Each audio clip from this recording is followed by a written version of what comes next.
तीन शिरे सहा हात तया माझा दंडवत. तर मंडळी सकाळ सकाळची वेळ आहे आणि जवळजवळ 7:30 वाजलेले आहे आणि थंडी वाढत चालली.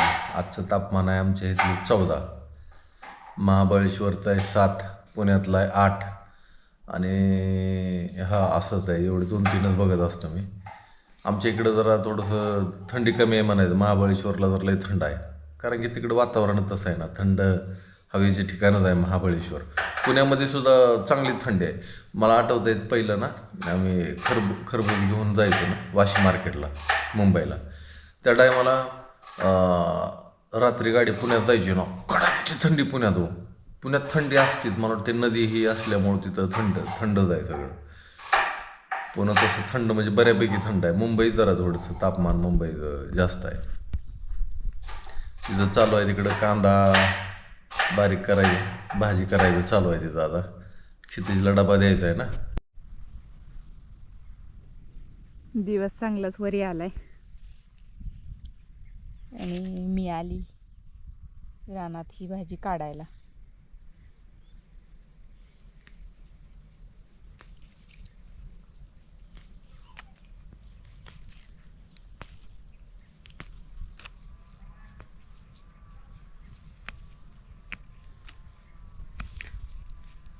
आपल्याला आज ही भाजी भरपूर घ्यायची आणि सुक्की भाजी बनवायची.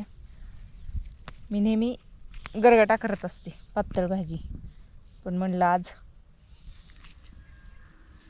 सुक्की भाजी बनवावी ह्याची.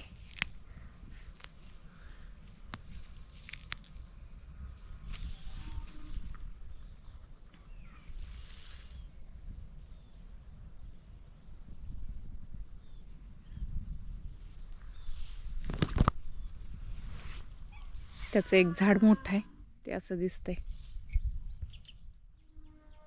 बी.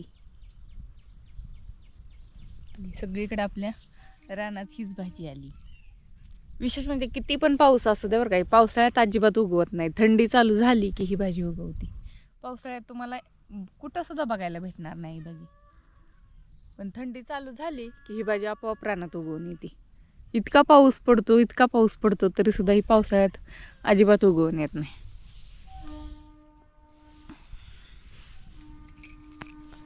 चला काढून घे.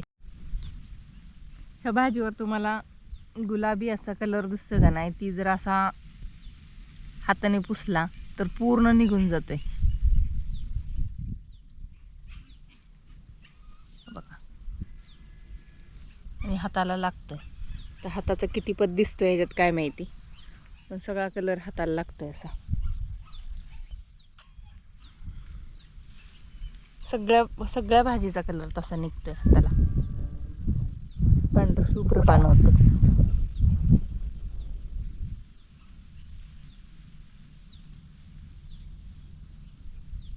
हे बघा आता ह्याच्यावर सुद्धा आहे. लई कवळे आहे त्याचा सुद्धा निघतोय बघा हे का. आणि सगळ्या बोटांना लागलाय गुलाबी कलर. इतकी चमक असते ना या पानांवरती, अशी चमके टाकल्यासारखं वाटतं. चालू केलाय आज गहू खुरपायला, पण आज कोणी चालू केलाय बघा. मी चालू केलंय म्हणलं, मला काय बारकं गावात काढायचं माहिती नाही.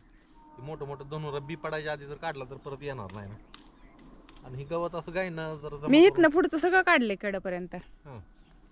काढले का? जरा थोडंसं असं काढावं म्हणलं होतं. ती धनुरा नाही, भाजी फिजी जरा चंदन बटवा. हिंदीमध्ये म्हणतात नाव त्याला चंदन बटवा. हिंदीमध्ये ह्याला चंदन बटवाच म्हणतात. वेगळं नाव आहे, बथुआ. बथुआ म्हणते की बथुआ. ह्याला तांबड्या पाण्याची भाजी किंवा मराठीत म्हणते ती जंगली चाकवत आहे ना. चांगल्या आरोग्यासाठी चांगली भाजी आहे. शरीरावरची सूज ही कमी करायला, समजा वातीनं सूज आली असेल, आंतरिक सूज असेल कशावर पण, तरी सुद्धा ही भाजी लय चांगली. महिलांसाठी पण चांगले. सूज कसली पण असू दे, आतमध्ये बाहेर अशी सूज कमी करते. की अजून समजा लिव्हरवर जर गाठ असेल तर ती गाठ कमी करायची सुद्धा भाजी चांगली आहे. खायला तर एक नंबर आहे. ही मुतखड्यासाठी सुद्धा काय काय जण वापर करतात. फायदेशीर आहे, मुतखडा पडत नाही तर पण सपोर्ट करणार. तुम्ही जर एखादं औषध जर दिलं समजा मुतखड्यासाठी आणि त्याच्यासोबत जर ह्याचं बी जरी घेतलं ना तरी सुद्धा त्याला चांगलं सपोर्ट करणार असं आहे. सकाळी मी भाजी नेली करायला, पण ह्यांना भूक पटकन लागली होती. पहिलं बापूचं बनवलेलं जेवण ताटात घेतलं होतं आणि ती भाजी कोण खायचं परत, म्हणून मी गाई पटकन बनवली. त्याची काही रेसिपी शेअर, भाजी लय भारी झाली पण त्याची रेसिपी शेअर नाही करू शकली ना. वेगळी काढताय अजून करायची काय संध्याकाळी? बर खायची कचकावून हाय तर खायचं, बरोबर आहे. मी काल परवाच म्हणलंय की जेवढं शिजनला आहे तेवढं खाऊन घ्यायचं. एरवी मिळते त्याकडे जरा दुर्लक्ष करायचं. तसलं माझं म्हणणं आहे की यंत्र मिळतं का, त्याची किंमत आता इथं मिळते का नाही काय माहिती. त्याच्यात सगळं सुकवून ठेवायचं. हाय अशी जर भाजी घेतली समजा कोथिंबीर, ज्या टायमाला कोथिंबीर स्वस्त आहे त्या टायमाला घ्यायची आणि सुकवायची नुसती आणि असं नुसतं पावडर नाही करायची. ते ह्याच्यासारखं का कसुरी मेथी सारखं. हा त्याच्यावर टाकली थोडस वलसर झाली की ती अशी हाय अशी परत हिरवी दिसती मस्त वेगळी. तसं करून जरी ठेवलं का नाही ह्या भाज्या सुद्धा परत भाज्या करायला येते. डायरेक्ट पालक मेथी करायला पाहिजे तसं. मग ती घ्यायला पाहिजे, पाण्यात भिजवू ठेवायचं थोड्या वेळ आणि मग भाजी करायचं का. लगेच झाली भाजी झाली. म्हणजे किंमत लई येते यंत्राची, त्याला लाईट लागती. लाईट आहेच की. लाईट कुठे एवढी, बल्ब चालत नाही ते नीटन. आणि ह्यांचं काय खेळ चाललाय इकडे, गव्हात खेळू नका रे तुम्ही. डॉन बसला कसा तिथं लगेचच. ए पांड्या काय करतोय तू, जा घरी. पांडून ऐकलं चालला घरी. आणि आपल्या आवाजाने तिकडं मनी आणि नामा लागले कालवा करायला. चला मी पण काढू गवत. बघ जमत असतं तर काढ. माझी कपडे राहिले ती आज जरा अजून धुवायची. घे दोन नाही तर कपडे थोडं काढू मी लागतं. काढतोय आपलं माझे मी टाइमपास म्हणून. आता हे थोडं धनवर हे बी पडून द्यायचं नाही नाही रानात टाइमपास म्हणून नाही, रानात काम म्हणूनच काम करावं लागतं. म्हणून काम करावं लागते. खुरपानाची काम मला जमत नाही. मोठं मोठं काढायचं टाइमपास म्हणून करतोय. आता हे धनवराला बी आलंय त्याच्या आधीच आपलं जर ह्याला उपटलं का नाही बी पडायच्या आधी काम संपलं. अहो ही लगेचच मोठं होतंय. किती बी उपटा, कितीतरी उपटला होता. बाया लावून बाया बघावं लागतील. खुरपायला मी आज संध्याकाळी जाते बायांकडे. बघ पटकन. हितला बी काढा एवढा 2-3. ती बी काढतो की. मग नाही लय आदनं मधनं इकडे तिकडे आहे फिरून काढावं लागेल. आणि एक गंमत सांगते तुम्हाला, आमच्या लिंबुणीला फळ जास्त दरवर्षी लागत नाही. यंदा इतकं फळ लागलंय हे बघा, लय फळ लागलंय, बारीक मोठं सगळीकडं भरपूर अशी फळच लागले. ते बघा इतकी फळं येते की. आणि त्याच्यामुळे ह्याच्यावर कुणीतरी करणी केली असं मी म्हणू शकते. काय झाले बघा की करणी केली आपल्या लिंबुणीला कुणीतरी. काय झाले काय पण लिंबूच चिरायला लागले ती. हे बघा कसं उरलं. कमी पडलं असेल त्याला. आणि कलर पण हो का कसा झालाय वरनं त्याला, सगळ्या लिंबांचा कलर बघा. करणी केली हो आपल्या लिंबुणीवर. काहीतरी डिफिशियन्सी झाली असेल, कमतरता पाण्याची कमतरता झाली असेल त्याने तसं. लिंबू ना काय म्हणते ती की हिरवी मिरची, काय लाल मिरची काय उतरून टाका त्याच्यावरनं, म्हणजे आपली ती लिंबुनी चांगली राहिला. हो खुरपू कुठं ठेवलं मी एवढं. मी काय म्हणते तुम्ही काय म्हणताय. टाकी कर की तेवढं काम तुझ्या मनात आलं म्हणल्यावर मिरची फिरची घे त्याच्यावरून उतरून टाक, हळद कुकू लाव त्याला. कुणाची काय केलेलं असलं तर तिकडच जावं असं मनात आणायचं आणि कर तुला करायचं असलं.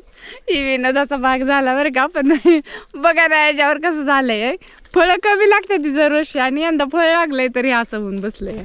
तडकले तीच जी तोडाय आले ती का फळं ती अशी तडकले तीच, कशामुळे काय माहिती.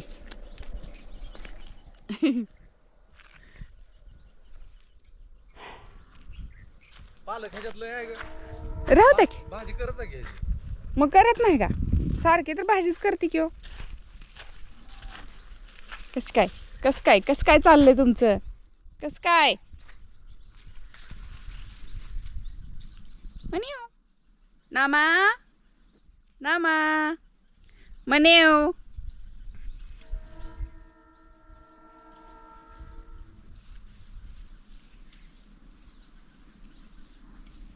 बघा ती कसं करते या.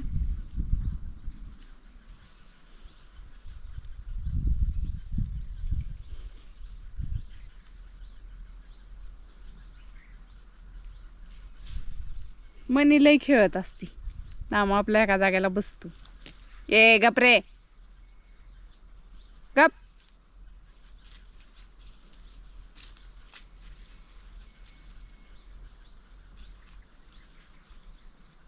कसं बसले गो बसले या.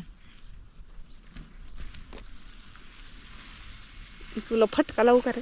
फटका गुत्या मांजराच्या नादी लागत बसत.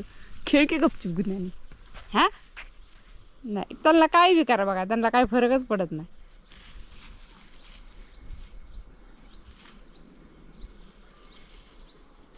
ती बी एवढ्या गावात लपते की त्याला असं वाटतंय की मी दिसतच नाही दुसऱ्यांना. मनीला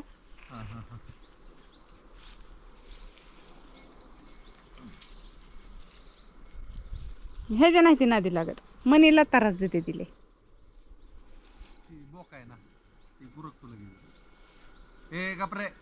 नाही मी आहे की इथं.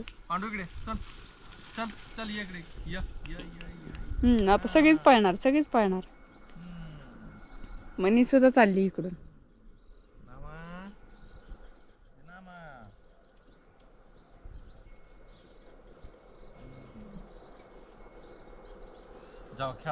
ती तुमच्या मागं लय पळते ती सगळीच. पाचीच्या पाची गाई जर सोडल्या का नाही, बापू शाळेला गेलेला असतो, घरी फक्त मी एकटी असते गाई सोडल्यावर. ही 3 कुत्री, 2 मांजरं, 2 गाई, तुम्ही सगळी बाहेर पडता एकाच वेळी. ए गप.